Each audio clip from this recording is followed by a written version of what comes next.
ASTD asked me to prepare a series of short presentations on topics in management. This one is on feedback and course correction.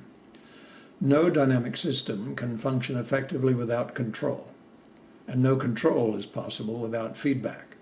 Okay, I know it sounds as if I'm talking about engineered systems here, but human systems are similar.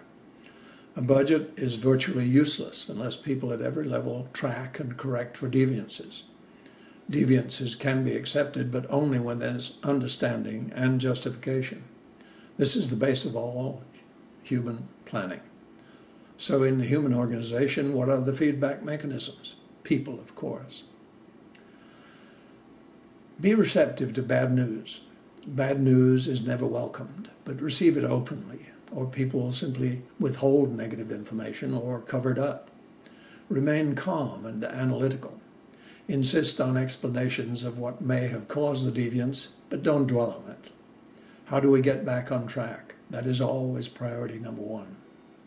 Insist on the whole story. Contextual analysis is always needed, unless the deviance from target is minor or fleeting. Be sure you and your people have contingency plans in readiness for dealing with less than optimal outcomes. Welcome input on course corrections. In all but the most urgent of situations, seek a variety of ideas for dealing with deviance in performance. You still retain the option of rejecting them, of course, but be sure to explain why you reject the ideas of others.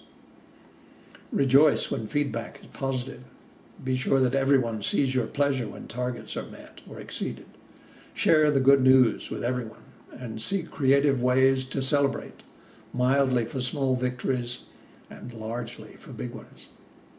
Management is many things, not the least of which is planning. Plans are really decisions made in advance, so contingencies should be expected and prepared for.